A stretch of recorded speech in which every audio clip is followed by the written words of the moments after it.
하나님 말씀 갈라디아서 2장입니다. 갈라디아서 2장 20절 말씀 한 절만 봉독합니다. 합독합니다. 갈라디아서 2장 20절 말씀 시작. 내가 그리스도와 함께 십자가에 못 박혔나니 그런즉 이제는 내가 산 것이 아니요 오직 내 안에 그리스도께서 사신 것이라. 이제 내가 육체 가운데 사는 것은 나를 사랑하사 나를 위하여 자기 몸을 버리신 하나님의 아들을 믿는 믿음 안에서 사는 것이라. 아멘.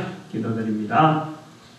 저희들을 복되게 해주신 주님의 놀라운 섭리에 따라서 오늘도 주의 거룩한 말씀을 해서 주의 백성들이 듣게 되는 복된 시간 허락하여 주시옵시고 선포하는 시간 허락하여 주었습니다. 듣는 자는 말하는 자나 성령의 도구 되도록 하나님께서 우리를 통해서 나타나실 놀라운 뜻을 깨달아가며 능력으로 나타낼 수 있는 우리가 되도록 은총으로 인도하여 주시옵소서. 감사드리옵고 예수님의 이름으로 기도드립니다. 아멘. 사고 소식을 어제 토요일날 아침에 들었습니다.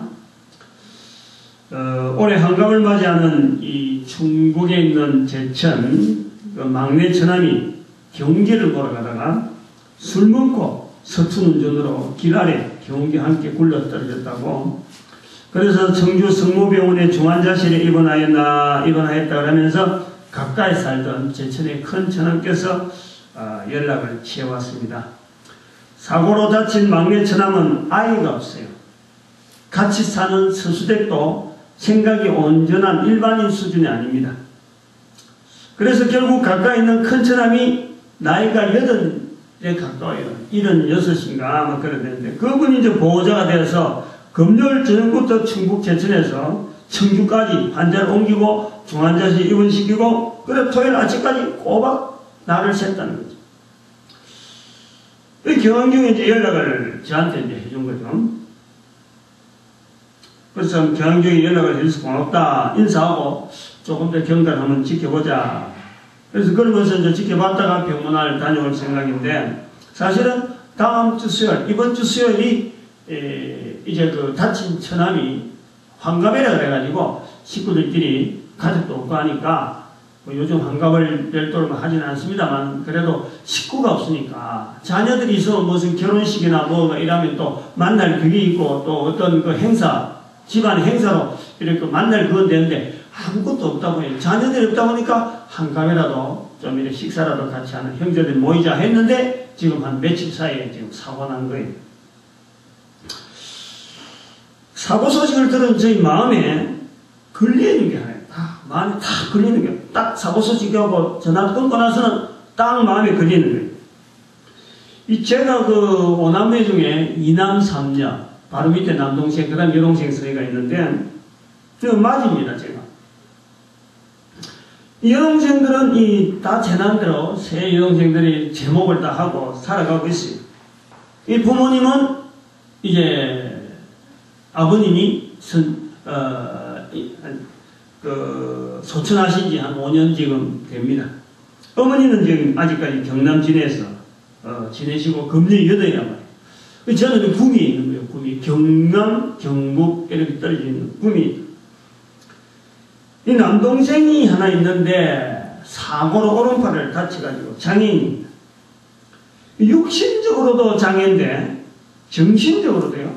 멀쩡한 육신이 훨씬 많은데도 불구하고 그 팔장애 하나라 하는 그것 때문에 이 주의와 적응이 안 되는 그래서 스스로 고립시키고 있는 그런 상태에 있어요. 그러니까 어머님이 계시니까 저는 막 꼬박꼬박 먹고는 뭘 하는지를 모르는 거야. 뭐 일터도 없고 그냥 밤늦게도 들어오고 뭐 낮에 하루 종일 잠자기도 하고 설날 때도 부모님한테 인사가 안 하고 내가 내려가면은 번체 만체 뭐 왔느냐 어떤 기척도 없습니다. 그러니까 하나님을 인정하는 일은 더욱더 멀어져 있죠. 지금 뭐 동생들이 있어도 사실 저는 뭐 지내가면은 부모님한테 어머님이 계시니까 내려가지 어머님이 안 계시면 저는 언제든지 가까이 가고 싶지 않는 동생들하고 뭐 너무 뭐 아무도 나를 이렇게 맞이 안 해주니까, 그것도 다 내가 한, 행동도 있고, 예를 들어서 동생들이 그래요. 오빠가 뭐 해주느냐, 형이 뭐 해주느냐 하는데, 돈이라도 있으면 턱턱 주지만, 이 목회길을 걷고 난 뒤는 돈 한 푼을 주지 못하고, 오히려 맨날 돈 있으면 막 보내라 하고, 이 교회 하는데, 막 돈을 막 투자를 해놔니까, 안 반겨요. 자기들이 받은 게 없다, 이거지. 그러니까 찾지도 않아요. 그러니까 그건 전 이방인이죠. 이제 마음에 걸리는 게 뭐냐, 이 동생이다. 남동생이다. 대인관계가 원만치 못해갖고, 결혼 생활을 제대로 못했습니다. 그래서 56세이지만은 아직 홀몸이에요. 보면 저보다 더 늙고. 만약에 어머님이 이제 소체라고 하신다면, 동생이 살아가는 중에, 아까 그 막내 처남처럼 만약 그렇게 어려운 일이 당했을 적에, 나는 경북에 있고 경남에 있다니까. 여동생들 찾아가고는 될 일이 아니란 말이야. 그래서 누가 챙겨주나 하는 걱정이 다 아주 먼저 현실적으로 확 나는 거예요. 지금 저렇게 멀리 있는데, 부모가 있으니까, 엄마가 있으니까, 이렇게 같이 집에 있으니까, 무슨 사고가 나면, 지난번에 교통사고 나서, 이렇게 병원에 입원하고 그랬는데, 이러면 옆에서 누가 챙겨준 사람이 있어서 연락도 하고 이래 되는데, 어머니 안 계시면 잖아 하는 걱정이 들었어요. 어머니 안 계시면 여기 오락하고 온다고 해서, 오락한다고 해서, 선뜻 올 사람이 아니냐. 평소에 지금, 날 반기질 안 하고, 내하고는 너무 지금 아주 걔하고 원숭이 정도도 그래. 그들도 보지도 않는 거예요. 그래. 그러니까, 이거 어머니 살아계실 때 오락해야 되겠다. 어머니 살아계실 때에 가까이 두게 해야 되겠다. 하는 생각이 이제 드는 거예요. 그래서, 어머니가 이제 전화를 했습니다. 어머니가 우선 결정을 해야 되고, 마음에 확신이 있었고, 그래서 어머님이라도 먼저 여기로 와야 되겠다는 그걸 마음에 각오를 하게 만들어야 되겠다 해서 전화를 했습니다. 긴 시간 통화를 했어요. 그래서 어머니 살아계실 때 동생하고 같이 이곳에 구미에 이사를 오게 해가지고, 마침 일주공이 지금 금년 7월에 새로 지어가지고 입주를 한다고 하니까 새 집에서 같이 지내시다가 어머니 소천하시면 소천까지는 이야기는 했습니다만 나중에 내가 가까이 있으니까 내가 돌봐주겠다 그런 이야기를 했어요. 이제 어머님도 말씀이 그래요. 여든이 될 때까지 경남 진해 경화동에 거기서 태어나가지고 거기서 지금 여든을 보내고 있는데 시집 와서도 계속 거기서 살고 있는데 이제 새삼스럽게 어디 가겠느냐 이런 말씀이에요. 그리고 동생도 가겠느냐. 내가 가도 아무 반기지도 않는 애가 내 옆에서 이제 나이가 들어가고 이제는 어떻게 하고 되겠느냐 이런 거예요. 부정적이로. 하여튼 저도 그걸 알고 있어요. 어머니도 오기 힘들다. 둘째도 동생도 오기 힘들다는 줄 알고는 있어요. 그러나 한번 이야기를 해봐요. 당장 결정할 일이 아니고 이것을 마음에 어머니도 품고 있다. 어느 것이 제일 이제 어머니는 지금 여든이 되니까 우리보다는 적게 살 거 아니에요.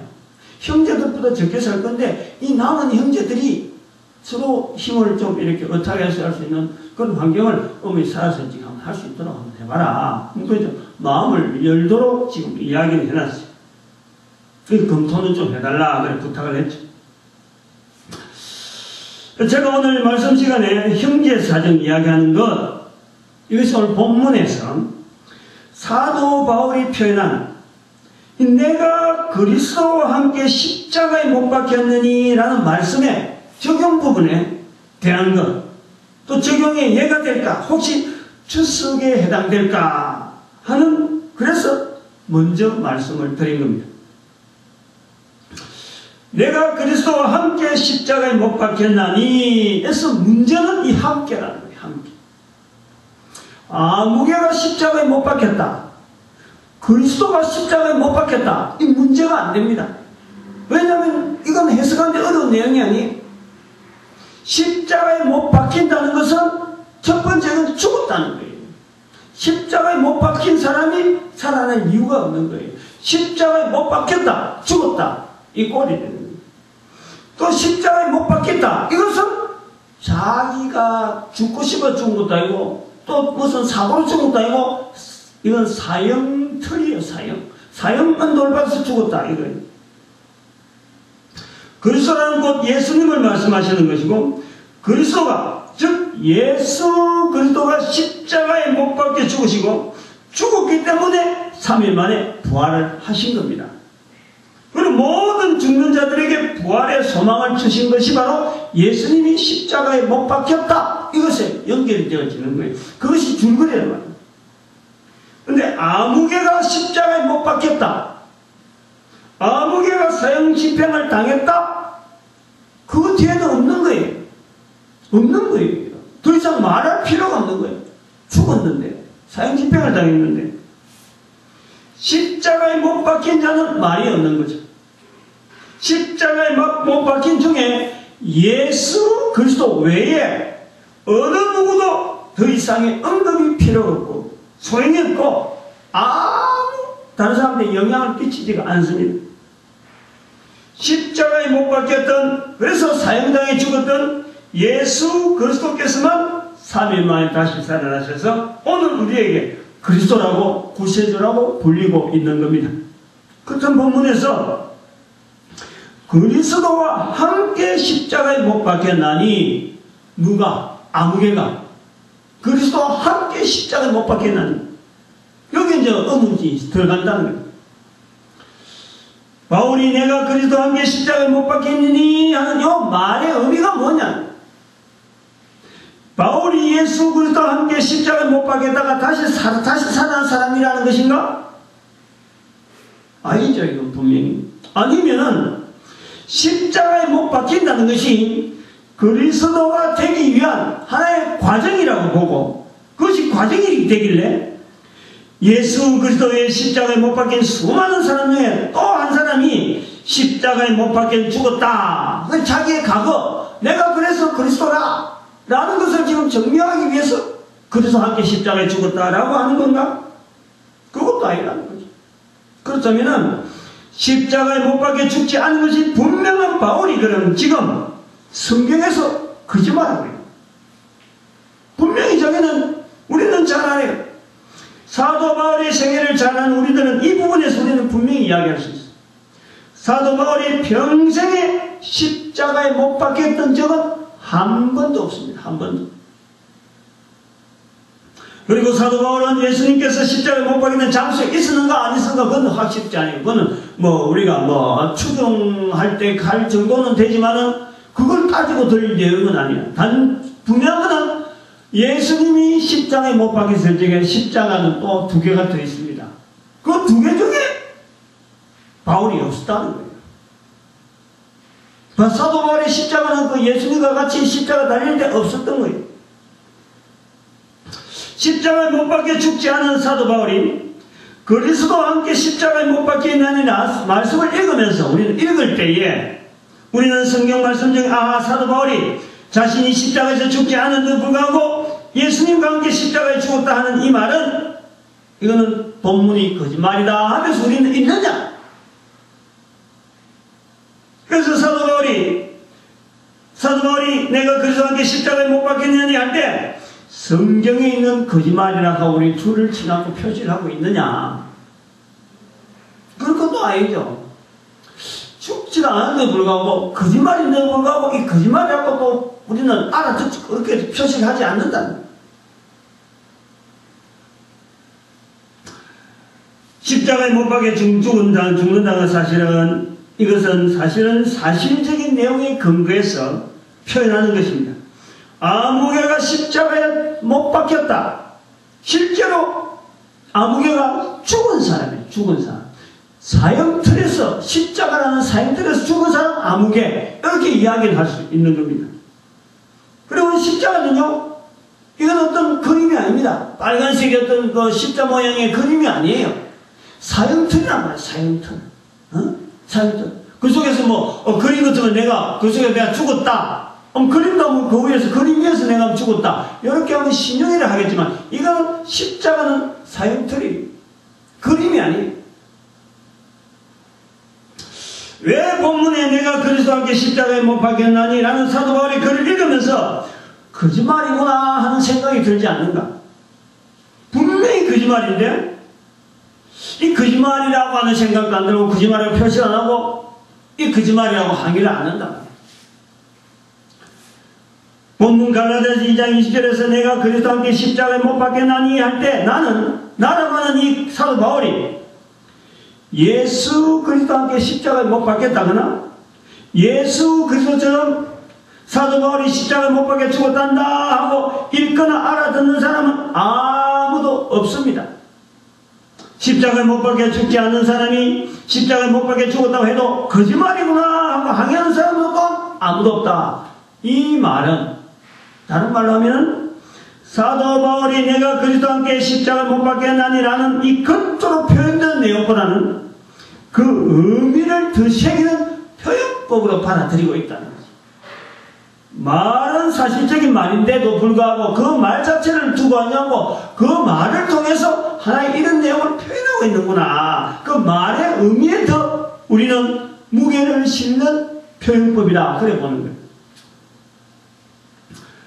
사도 바울의 본문에서 표현한 내가 그리스도와 함께 십자가에 못 박혔나니 라는 것은 못 박혔다, 죽었다 라는 의미보다는 본문에서 밝히는 대로 20절에 쭉 내려가면은 예수 그리스도를 하나님의 아들로 받아들이는 즉 믿는 믿음 안에서 사는 것에 더 의미가 있어서 이 말씀을 그대로 받아들인다는 그냥 내가 십자가 못 박혔다 그리스도와 함께 십자가 못 박혔다면은 그만 끝났으면은 그만 그걸 이게 거짓말이라고 하는 건데 그 뒤에 설명을 해요. 설명.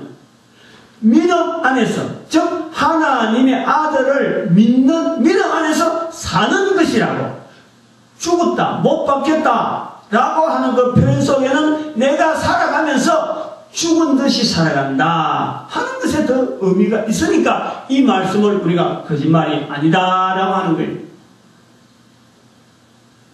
다시 말씀드리면 내가 그리스도와 함께 십자가에 못 박혀있느니라는 것은 간단히 믿음 안에서 사는 것이 되어집니다.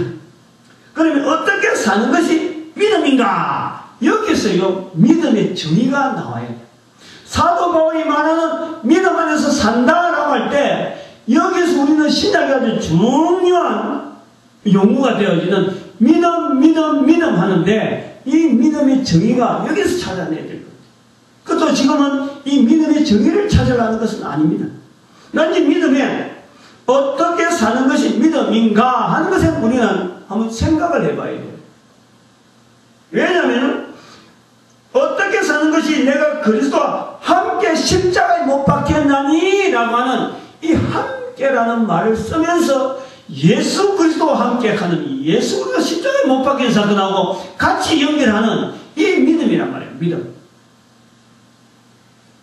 즉 그리스도 예수께서 십자가에 못 박혀 죽으셨는데 나의 삶을 그렇게 살아간다라고 함께라는 말을 자신있게 말하는 이 사도 바울의 그 자세에서 우리는 믿음이라 하는 내용과 도대체 믿음이라는 게 어떻게 사는 것이고 어떻게 사는 것이 그리스도와 함께 산다라는 것으로 우리는 그리스도와 함께 십자가에 죽었다라고 할 정도로 그렇게 자신의 삶을 나타낼 수 있는가 하는 것에 우리는 오늘 본문에 해석을 하고 또 접근하고 우리가 받아들이는 하나님 말씀으로 또 이 시간 보내는 겁니다. 예수 그리스도께서 지상의 생활 그 내용은 복음서에 있습니다. 마태복음, 마가복음, 누가복음, 요한복음에 예수님이 이 세상에 계실 때에 여러 가지 행적들을 기록해 놨는 표현들이죠. 그 내용대로 사는 것인가? 그리스도와 함께 십자가에 못 박혔다 하는 그 표현, 예수 그리스도를 믿는 믿음 안에서 산다, 하나님의 아들을 믿는 믿음 안에서 산다 하는 그 표현이 복음서에 나타나는 예수 그리스도의 살아갔던 삶의 흔적을 따라서 그 모양대로 살아가는 것이 그리스도와 함께 십자가에 못 박혔다 하는 그 모양을 나타내는 건가? 그 내용을 나타내는 건가? 그래서 무리로 긋고 문둥병자도 고치고 중풍 환자도 고치고 뭐 손만 얹으면 다 낫는 거고 죽은 사람 손 얹으면 뭐 다 벌떡벌떡 살아나고 40일 금식기도 하고 예루살렘 성전에서 장사하는 상점들 막 엎어버리고, 그래서 엄마 뱃속에 다시 들어가서 엄마가 저녁 때 되는 걸 기다렸다가 다시 태어나는 건가? 예수님께서 12명의 제자가 있었어요.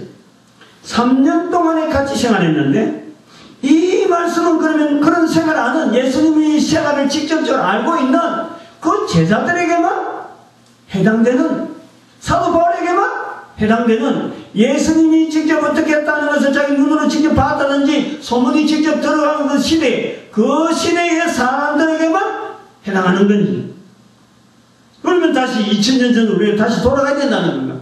그럴 때에 그리스도와 함께 십자가에 못 박혔다라는 이 믿음 안에서 사는 이 내용이 적용이 되어지는 건가? 아니면은 지금 중동 이스라엘 땅에서 살아가야 되는 건가? 그곳에 가야만 이 말씀이 내 말씀으로 받아들일 수 있는 지금의 말씀이 되어지는가? 이걸 우리가 고민해 보는 거죠. 믿음 안에서 사는 것이라는 것이 어떤 것이고, 그리스도와 함께 십자가에 못 박혀 죽지 않고서 살아가는 삶이라는 건 또 어떤 것인가? 그래서 저는 이 질문에 대한 답으로서 우리 삶의 이 말씀의 현실적 적용으로서 처음에 저의 이야기를 먼저 해보았습니다. 그리스도와 함께 십자가에 못 박혔다라는 것, 그리스도처럼 십자가에 못 박혀 죽은 것이 아니라 믿음 안에 사는 것이라 하는 데서 말씀하신 믿음, 그리스도와 함께 십자가에 하는 이 함께라는 단어를 자녀로서 부모가 짊어지고 있는 짐, 그걸 맡아나가는 자세가, 우리는 그 자세가 있을 때 함께라는 말을 쓸 수 있지 않겠느냐. 그 함께라는 말을 거기서 찾아보려는 거예요. 그리고 그 자세로서 사도 바울이 그리스도에게 나타내는 하나의 모습이라 봅니다. 연세 많은 노인으로서 저희 어머님의 경우를 들었습니다만, 여러 자녀들 중에 항상 생각하는 이 고민이라든지 가는 그 방향은 뭐냐면, 건강하고 잘 살고 자기 앞길 척척척 열어서 툭툭툭 이렇게 틀고 나가는 자녀보다는 약하고 힘들게 살아가는 자녀가 부모로서에는 늘 마음이 걸리는 것은 사실입니다. 그 마음이 있습니다. 이런 양을 찾는 100마리 낳고도 한 마리 찾아가는 어떤 목자의 마음이랄까, 그런 마음이, 비슷한 마음이 부모 중에서 자녀들 중에서 약한 자녀, 형제들 중에서 약한 형제가 있다. 형제들의 살아가는 모습을 비교하면 사람 사는 꼴이 아니죠. 근데 부모가 볼 때는 그 자녀 때문에 어쩌면 말이요, 내가 더 살아가야 된다 하는 것을 느낀지 몰라요. 그건 텔레비전에 보면 가끔 있는 거지. 텔레비전에서도 보니까 나이 많은 노친이, 그 집안에 아무도 오고 가지 않는 형제들 간에 어떻게 됐는지 모르지만은 그 병 들어가지고 있는데, 몸이 여러 가지 그래요. 이상한 몸이 꼬이는데, 형제 세 남매인가 여자까지 쳐서 두이남 일녀가 그랬는지, 세 남매가 똑같이 몸이 뒤틀리더라고. 근데 그 어머니가, 그 건장한 사람은 그 어머니밖에 없어. 내가 오래 살아야 된다. 내가 오래 살아야 쟤들을 돌본다는 거지. 그러니까 부모로서는 그 약한 자녀들에 대해서 어떻게 하든지 돌봐야 되는 그 마음을 늘 부담을 안고 있는 건 사실인 거죠. 근데 의욕을 가진다고 해서 계속 살 수 있나요? 안 되잖아요. 어느 날인가는 두고 떠나야 되는, 얼마 남지 않은 노쇠가 이 우리 몸에 자꾸 나타나는. 이제 여기서 형제로서 약한 형제를 돌볼 환경을 만들어가는, 부모님이 살아계시는 동안에 그 짐을 들어주는 것이 함께, 부모의 짐을 함께 들어주는 것, 그런 의미가, 예수님 앞에서 사도 바울이 내가 그리스도와 함께 십자가에 못 박혔다라고 할 때 함께라는 말을 쓰는 의미가 아닐까 그래 보는 거죠. 이런 의미로서 볼 때 본문에서 사도 바울이 표현한 믿음의 의미와 그리스도와 함께 십자가에 못 박혔나니 하는 이 의미는 예수 그리스도께서 십자가에 못 박혀 죽으시기까지 예수님께서 그리스도로서 살았었다는 그 의미, 그 삶의 의미를 사도 바울이 느낀 바 바로 영원 구원적 삶이었다 하는 것을 사도 바울이 받아들였다고 보는 거예요. 그래서 사도 바울은 예수 그리스도께서 보여주신 영원 구원의 삶을 살기로 방향을 정하고 실천하고 몸소 살한 것으로 보여집니다. 즉 사도 바울의 삶에 나타나는 평생을 전도여행하고 평생을 예수 그리스도 만난 이후로는 모든 삶의 길에서 방향을 완전히 정해서 예수 그리스도를 알리는 성경에 나타나는 그 구약의 수많은 내용들을 가지고 그 속에 나타나는 예수 그리스도의 걸어가신 걸음을 조명하면서 모든 사람 앞에 예수는 그리스도시라고, 예수가 바로 구세주라고, 예수가 바로 십자가에 죽은 예수가 하나님의 아들이라고 이걸 전하는데 자기 모든 인생을 모든 것을 다 바꿨다. 그러다가 다 초점을 떼었다. 사도 바울의 전생애가 복음 전파형 삶이었기에 또한 그것이 예수 그리스도의 삶의 형태였기에 본문에서 십자가에서 죽지 않은 사도 바울의 삶의 내용을 알고 있는 우리가 그럼에도 불구하고 내가 그리스도와 함께 십자가에 못 박혔나니 하는 이 사도 바울의 말을 보고도 우리는 거짓말이라고 하지 않는다는 거죠. 즉 믿음이란 뭘 믿습니까? 하는데 뭘 믿습니까? 이야기해보는 믿는 내용을 이야기하는 것이 아니라 믿음이라는 것은 바로 그리스도와 함께 십자가에 못 박힌 삶을, 즉 복음 전파적인 삶의 현장을 가지고 있는 것을 우리는 믿음이라고 말할 수가 있겠다 하는 거예요. 한 영혼이라도 그 죄악 가운데서 죽는 것을 원하지 않으시는 분이 바로 하나님이시죠. 이 땅에서 생명으로 태어난 모든 인간들은 그 인간의 몸을 입고 있는 이상에는, 코로 숨을 쉬고 있는 이상에는 한 명이라도 죄악으로, 자기들이 짊어지고 있는 이 죄악으로 말미암아 지옥 가는 것을 원하지 않는 것이 하나님의 마음입니다. 그 하나님의 마음을 아시고 인간의 몸을 입으시고 십자가에 죽으서라도 인간의 죄악에서 돌이키게 하는 이 죄용서의 길을 열어놓으셔서 하나님이 인간을 향한 그 마음이 전해지기를 바라는 예수 그리스도의 그 마음, 하나님께서 한 영혼이라도 죽지 않기를 바라는 그 하나님의 마음이 있고 그 마음을 인간들에게 적용시키면서 인간들로 하여금 어떻게 하든지 구원의 길이 없어서 어떻게 해야 되느냐 모르고 있는 인간들에게 구원의 길, 죄용서의 길을 제시해 놓으셔서 이 길을 따라오라 하고 이 땅에 인간의 몸을 입으신 예수 그리스도 하나님의 아들 하나님이시요 그분이 우리가 믿어야 될 분명한 대상자로서의 하나의 길로서 우리에게 제시된 것이 있다. 그 마음이 있다. 성부의 하나님의 마음을 나타내기 위한 성자 예수님의 마음을 인간들을 통해서 보여주시는데 그것을 사도 바울이 딱 받아들고 바로 예수 그리스도의 마음이 자기에게 적용되어서 자기의 삶을 모든 인간들이 구원받기 위한 이 길에 자기의 삶을 던지는 거예요. 그런 삶을 보냈다는 거예요.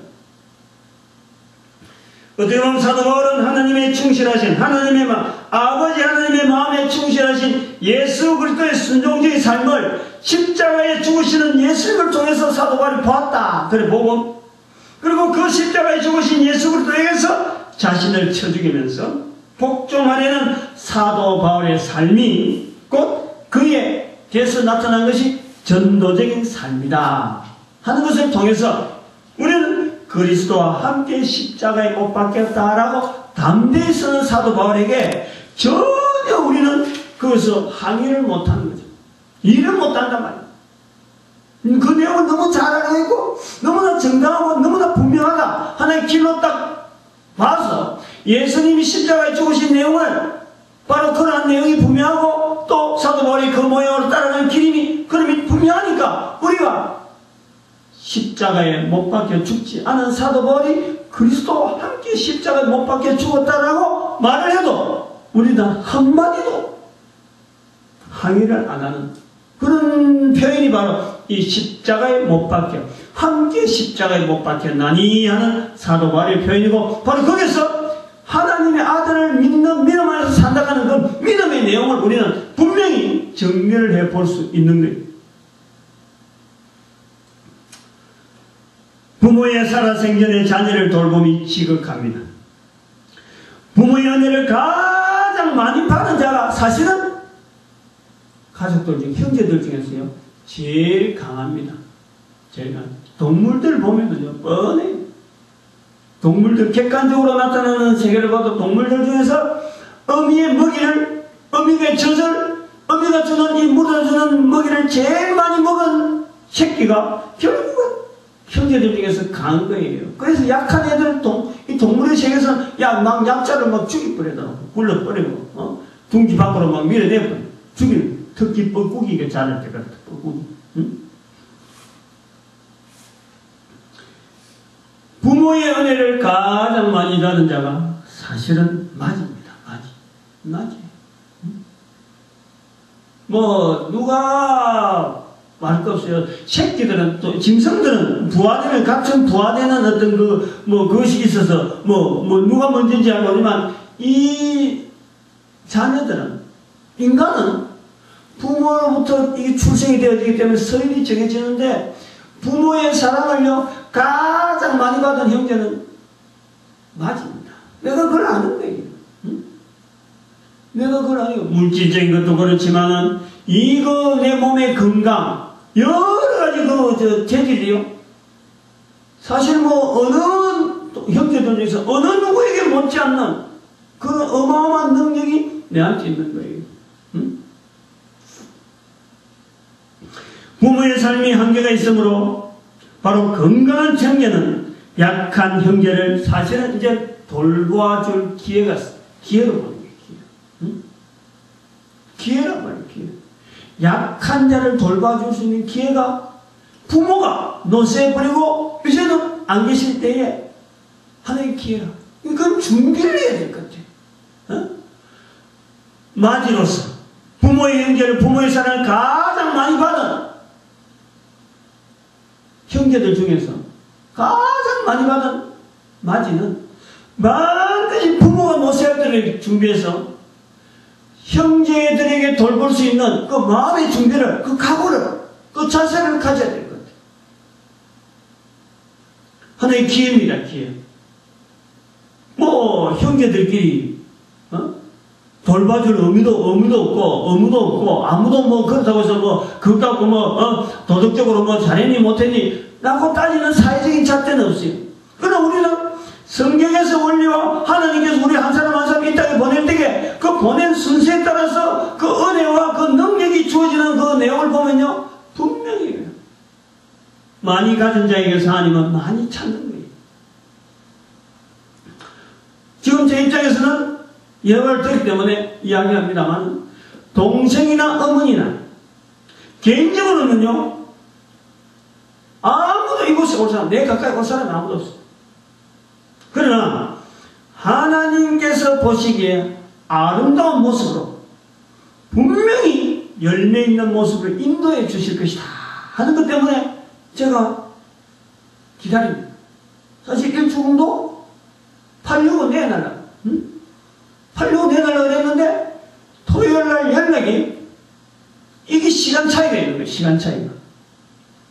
만약에 그 사고 소식이, 천암 사고 소식이 없었더라면 그날 오후에 전화가 한 통 왔어요. 복덕방에서 전화가 왔어요. 이종욱이 물건 내놓을래요? 물어보는 거예요. 그거는 내가 물건 내놓으라고 마음을 넣고 있었어요. 왜냐면 지금 이 전도 학교 훈련하고 지금 일식 기부운동 하면서 돈이 너무 많이 들어가니까 저게 좀 돈 들어간 거 저거 조금이라도 돌려야 되겠다 싶어서 내놔라고 무슨 마음에 각오를 한 거예요. 근데 잘 안 나가, 매가 안 나갈 수가 있다. 3월달 되면 저거, 내놔야 되는데 하고 마음을 먹고 있었는데, 그것이 연락이 만약 그 소식 전에 왔더라면, 정말, 좋습니다. 뭐, 얼른 내놓으시겠는데 이게 시간차이적으로 오전에 개천서 연락 왔고, 오후에, 오전 한 10시가 돼서 전화 왔어. 그보다 일찍 개천 전화 왔고, 한 9시나 돼 전화 왔고, 11시인가 10시 돼에 복도가 전화 왔어. 한두 시간 차이, 한두 시간 차이. 응? 잠깐 두라고.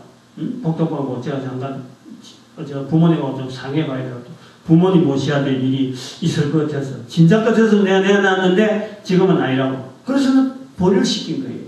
그러고 전화를 지내다가 바로 해놨다. 하나님의 섭리가 있다 생각을 하는 거죠. 응? 하나님의 섭리가 있다. 예수님께서 마태복음 25장에 달란트를 맡기는 비유를 말씀하시면서 이렇게 정리를 합니다.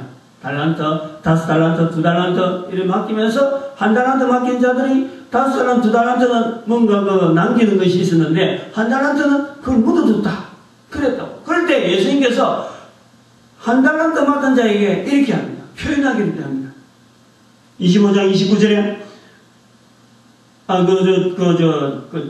전체적인 내용을 정리하면서 말씀을 그래요. 말씀을 무릇 있는 자는 받아 풍족하게 되고 없는 자는 그 있는 것까지 빼앗기리라.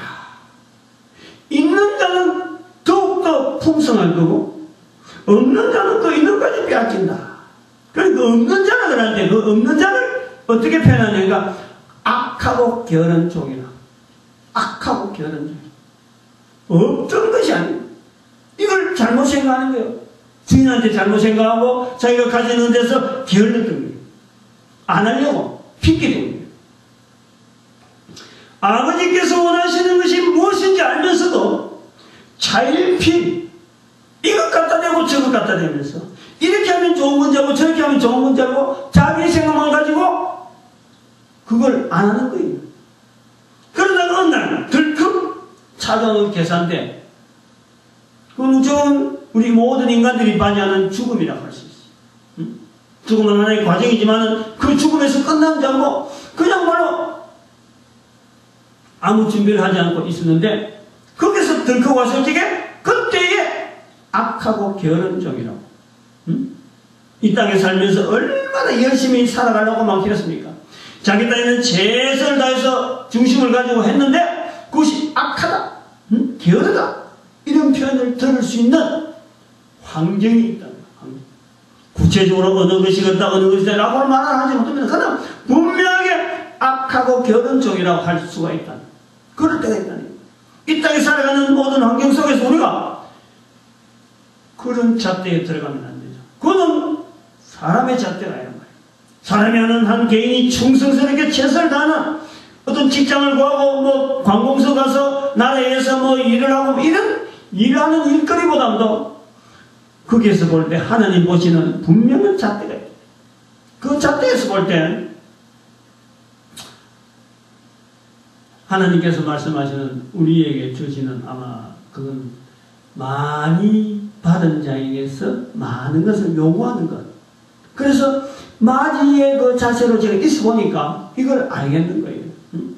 내가 뭐 둘째나 셋째 됐으면요, 이 말씀에 대해서 또 그러고, 아까 함께하는 이런 표현에 대해서요, 이런 이야기를 생각할 수가 없는 거예요. 둘째가 뭐, 형제 뭐 하는 데서 어떤 관심을, 그러나 첫째로서 걸어오면서 정리해 보니까, 하나님께서 인간을 만드신 여러 가지 과정을 쫙 보니까요, 부모 다음에는 형제들이 많이 있어도 부모 다음에는 맞입니다, 맞이. 부모 다음에 가족에서 다음에는 맞입니다. 차이가 있어요. 맞이와 둘째와 셋째는 차이가 있어요. 생각하는 게 다른 거예요. 보는 게 다르다. 그건 뭐냐니까 그만큼 부모로부터 능력을 많이 받은 거예요. 많은 것을 받았어요. 첫애 낳아놓고 얼마나 좋아했겠느냐. 애 낳아놓고 좋아하는 거 보면서 그렇게 생각하는 거예요. 옛날에 모르는데 애 낳아놓고 좋아하는 모습을 보면서 마치 내가 우리 부모님들이 나를 낳아놓고 얼마나 좋아했겠느냐. 둘째 셋째부터는 지대로 자란다 그러거든. 첫애만 막 할 때 고생을 하죠. 둘째, 셋째는 뭐 낳는 것도 쉽고 뭐 키우는 거는 위에서 다 키우니까 알아서 큰다. 이렇게 되는 거예요. 이 부모로서의 이제 걸어가는 그런 이래 보니까 맞이로서 참 많은 것을 얻었다. 많은 것을 가졌다. 많은 것을. 이렇게 많은 것을 가졌는데 준비를 안 해놓고 있었어요. 제가 저한테 하는 이야기. 준비를 안 해요. 그 사고 소식을 들을 때에 아하, 내가 형제들이 나를 안 반긴다 그런다고 했어. 뭐 형제들하고 피하기만 하면 되겠구나 생각했는데 그게 아니에요. 이 형제들을 부모가 가지는 짐으로써 내가 맡아주는 것이 이것이 맞이로서 해야 될 일이구나. 부모는 맞이로서 단지 부모만 생각하는 것이 아니라 부모가 가지는 짐, 뭐 형제들이 다 잘 살면은 괜찮은데 그 중에서 눈 감아도 감을 수 없는 이 짐이 각 가정에 하나씩 있다니까. 그것을 바라보는 부모의 마음을 내가 좀 더 가져야 되겠구나. 제가 저를 돌아보는 거예요. 그래서 그 말씀을 보면서 사도 바울이 그리스도와 함께 십자가에 못 박혔다 하는 이 함께라는 이 그리스도와 함께 십자가에 못 박혔다라고 말하는 사도 바울의 그 자세가 오늘 우리가 걸어가야 되는 이 삶에서 전도자로서 세상을 바라보는 하나님께서 세상을 바라보는 하나님의 자세, 인간의 자세, 속말하면 하나님을 믿는다 하는 우리가 하나님께서 우리에게 너무너무 어마어마한 은혜를 우리는 미쳤는데 우리는 끼쳤는데 먼저 깨달았잖아. 먼저 깨달은 자로서 나중에 있는 자들에 대해서 말이야. 그냥 나는 그러면 깨달았으니까 나는 그 믿으니까 나는 참 천국 간다 하고 그만둘 것이 아니라 안 믿는 자들, 모르는 자들, 그들에게 내가 책임의식을 가져. 책임의식.